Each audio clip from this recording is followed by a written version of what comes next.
Olá, está entrando no ar mais um Boletim do Esportes aqui pela Terceira Via TV, melhor grade de programação da TV por assinatura da região norte e noroeste do estado. E quem está por aqui, Amanda Barreto, né, do Esporte Total, chegando aqui, dando sopa, né, como de soldado de galera. folga no quartel, que é serviço.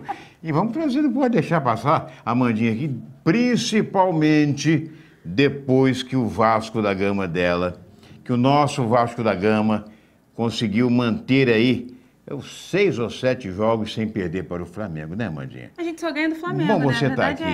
Que loucura, né? Mas, meu É um prazer Deus. estar aqui. Gostei do cenário novo. Gostou? Muito legal, gostei. É um prazer estar aqui sempre. Uhum. Eu estava vendo no ar aí, estava acompanhando aí o seu programa, acompanho sempre as pessoas, como sempre, elogiando e tudo mais. O trabalho que você fez na academia, né? Você com medo daquela menina dar uma cacetada em você assim e tal. No Kung Fu, né? No Kung Fu e Até que tal. eu não me saí tão mal assim. Não, de jeito nenhum. Mas você agora no ar está outro programa, né? Tá, agora a gente está falando de grandes travessias. Pessoas que nadaram e que a nado fizeram grandes travessias. Em mar aberto. Em mar aberto. A gente entrevistou o seu Hamilton, um senhor de 62 anos, que atravessou o Canal da Mancha. Foram 15 horas e 32 minutos nadando na água gelada e sem parar. Não é para qualquer um. Não é para qualquer um. Eu falei para ele. Quantos quilômetros? Quantos quilômetros, Sérgio? Você que está aí atrás. Me pegou agora. Vai, pergunta difícil. Pegou todo mundo. Pegou todo mundo. Não, mas ele nada. Foram 15 horas e 32 minutos. 15. Quantos quilômetros? Não, Sérgio, não sei. você nem 15 minutos, né, Sérgio? Quem dirá 15 horas? Para gravar ele já estava cansado. Já Só de estava ouvir as cansado, histórias ele já só estava de cansado. acompanhar. Pois é. Mas me diz uma coisa, então o próximo programa vai ser o quê? A partir da próxima quinta-feira, é isso? Próxima quinta-feira, 10h30, a gente estreia falando sobre Pilates. A gente vai conhecer tudo sobre a prática do Pilates e mostrar que Pilates não tem idade. Bebês praticando Pilates, crianças praticando Pilates, não tem idade para A gente fala, quando se fala Pilates, a gente fala também a nível de academia ou não? Porque você passa em vários lugares, como se fosse um consultório médico, uma coisa, tem escrito Pilates. Não é verdade? Hoje é uma prática muito recomendada pela medicina, não é isso? Com certeza. Nos bairros, inclusive, tem. Sim, sim. E existe muita gente que não gosta da musculação. Eu, particularmente, faço porque a gente tem que fazer, né? Mas não sou muito adepta de levantar peso, não. E o Pilates, ele trabalha o fortalecimento, sim, dos músculos. Claro, não substitui aquela para quem quer ganhar massa, não é no Pilates que ela vai ganhar massa. Mas define e fortalece, sim. E é uma alternativa a quem não quer fazer academia, né? Atividade física, Luiz Cândido, é o que eu sempre falo. A gente tem que achar uma que dê prazer, porque a partir daí você vai fazer com vontade e você não vai faltar. Porque se você faz uma coisa que você não gosta, que você faz por obrigação, você começa a faltar, a levar na maciota, não faz direito. Exatamente. E aí não vem o resultado, né? É claro. E a pessoa, para que eu fui fazer e tal, mas realmente porque não deu a sequência aquilo, né, que devia, e nem levou a sério aquilo. Atividade física, ache uma que te dê prazer. A partir daí as coisas vão acontecer. Muito bem, o programa ficou mais bonito hoje, eu acho que vocês concordam com a presença da Mandinha. Um abração para o meu amigo Zé Armando, um abraço para a dona Maria Lúcia, para o Daniel. Daniel. Né? Um abraço, né? E para inveja de vocês, só... Muito obrigado. Prazer estar aqui, Luiz Cândido. Tchau, Abraço. galera. Tchau. Muito bem, a gente vai aproveitando, mandando um abraço também para Luiz Carlos Fernandes, o Luiz Louro, presidente da Liga Campista de Desportos, ao Léo, ao Jorge, né, que manda os e-mails para a gente e tudo mais, inclusive com fotos dos campeonatos, torneios promovidos pela LCD, a centenária LCD. Quero mandar um abraço também para o Luiz Sérgio Brasil, que sofreu uma cirurgia, agora está em plena forma ali na Rua 13 de Maio e assistindo diariamente o programa. Né? Silvio, Dona Eulália, Paulo Alves e Dona Wanda, um abraço muito grande. E para o pessoal lá que joga no limite, né? André Pimpolho, técnico de futebol, joga uma bola redondinho, César, ex-lateral do Americano Futebol Clube, também o Branco, que foi auxiliar técnico do Goitacás, joga uma bola. E para o Bolinho, ele que é dirigente, inclusive, do Donana, que nos recebeu muito bem. Amanhã no programa vocês vão ter uma matéria completa lá feita no estádio do Donana, né? Aqui pertinho, logo depois ali, é pertinho de Goytacazes, para cá um pouco. Amanhã, tudo sobre o esporte amador de Campos, sobre a equipe sub-20 do americano, do Goytacazes, do futebol de 7. Os dois foram goleados, hein? Mas amanhã a gente conversa aqui sobre isso. Bom, vamos lá então. O Vasco da Gama bate o Flamengo mais uma vez no Maracanã. Jogo que teve renda de quase 2 milhões de reais, levou 50 mil pessoas ao Maracanã. No Clássico Paulista, São Paulo entregou ouro e acabou empatando com o Palmeiras em 1-1. Com o golaço de Gustavo Scarpa, o Fluminense vence o Goiás e encerra finalmente a série de maus resultados. Na Espanha, Neymar perdeu pênalti, Messi sofreu séria lesão e vai ficar 8 semanas sem jogar. Corinthians continua liderando, já tem 7 pontos à frente do segundo colocado. Amanhã no Boletim do Esportes, como eu já disse aqui, tudo sobre futebol amador, sobre as categorias de base dos times locais. Magno Prisco e Fernando Antônio debatem o futebol do Brasil e também sobre os clubes locais daqui a pouco no seu Boletim do Esportes. Bom, o Fluminense deu um tempo sábado à série de maus resultados, com uma boa atuação no Maracanã diante da sua torcida, enfrentando o Goiás, né? Primeiro clube fora da zona do rebaixamento. O tricolor carioca venceu por 2-0 e o primeiro gol foi dele, Fred. Aproveitando um cochilo do time goiano, numa cobrança de falta, a bola foi tocada rapidamente para Fred e ele mandou para a rede adversária. Isso aos 29 minutos de jogo. O time das Laranjeiras era nitidamente superior e logo aos 4 minutos do segundo tempo, Gustavo Scarpa driblou um adversário, passou da perna esquerda para a direita, bateu de pé direito num golaço, depois de dar um lençol no adversário. Isso fez a torcida do Flu vibrar, como há muito tempo não fazia. Final 2-0. Apesar da vitória, o Fluminense continua em 12º lugar, com 37 pontos. Ontem, no mesmo palco, o Vasco manteve sua longa invencibilidade sobre o Flamengo e venceu de virada. Quase 50 mil pessoas no estádio e uma renda que se aproximou de 2 milhões de reais.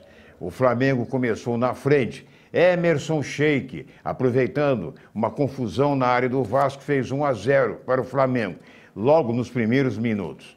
Torcida rubro-negra explodiu nas arquibancadas. Primeiro tempo terminou com a vitória do Flamengo por 1-0.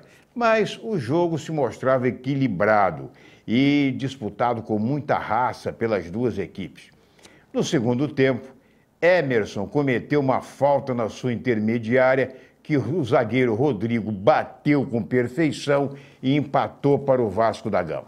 E não demorou muito. E na pressão do Vasco, o zagueiro rubro-negro cabeceou mal e a bola acabou tocando no seu próprio braço. Pênalti marcado, Neném cobrou para fazer 2-1 para o Vasco, placar final, né? Que apesar do Flamengo tentar buscar o gol de empate. E o São Paulo, rapaz, tricolor, mais uma vez, Rogério Ceni. O São Paulo, né, saiu na frente diante do Palmeiras com um gol do lateral esquerdo Carlinhos, aquele mesmo que jogou no Fluminense. Mais uma saída de bola errada de Rogério Ceni. No finalzinho, acabou proporcionando o empate ao time esmeraldino. Luca se aproveitou e tocou por cima do goleiro, igualando o placar. Final no Clássico Paulista, um para o São Paulo, um também para o Verdão. Antes e depois do Clássico, houve confrontos de torcedores até no interior do estado. Quebraram ônibus, precisou que a polícia entrasse em ação em várias cidades, principalmente ali na chamada Grande São Paulo. O Corinthians se manteve na liderança absoluta do campeonato, ao derrotar o Figueirense por 2-1, gols de Elias, Gil e Renato Augusto, esse que foi convocado para a seleção, enquanto Leandro Silva descontou para o Figueira. O Corinthians agora está a 7 pontos à frente do segundo colocado, que é o Atlético Mineiro. E ontem à noite o Cruzeiro, jogando no Mineirão, derrotou o Coxa por 2-0, mesmo jogando grande parte da partida com 1 a menos. Paulo André foi expulso aos 32 minutos do primeiro tempo.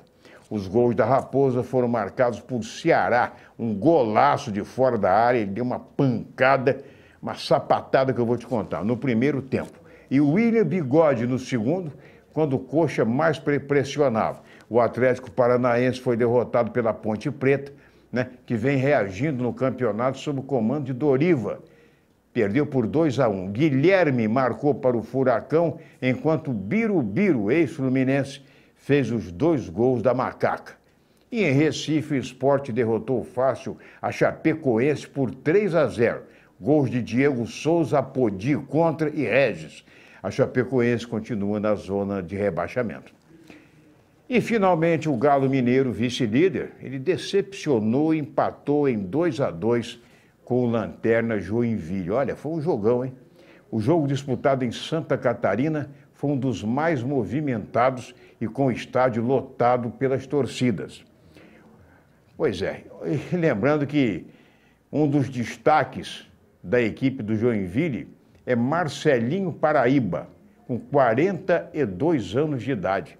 O cara pintou o cabelo de branco e está fazendo misérias lá pelo time, é ídolo lá em Joinville. Né? O primeiro gol do Joinville foi até de um escanteio cobrado por ele. O Corinthians chegou aos 60 pontos, 7 à frente do Atlético, que tem 53.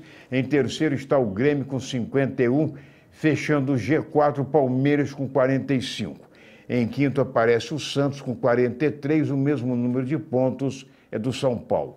Dos cariocas, o Flamengo é sétimo com 41, Fluminense 12º com 37 e o Vasco é o 18º com 26 pontos. A próxima rodada aponta para sábado, 3 de outubro, Internacional e Sport, Curitiba e Atlético Mineiro e São Paulo e Atlético do Paraná. No dia seguinte, dia 4, domingo, às 11 horas da manhã, Flamengo e Joinville, Avaí e Vasco. À tarde, 16 horas, Santos e Fluminense, Ponte Preta e Corinthians, Cruzeiro e Grêmio, Goiás e Figueirense. À noite, apenas um jogo, Chapecoense e Palmeiras.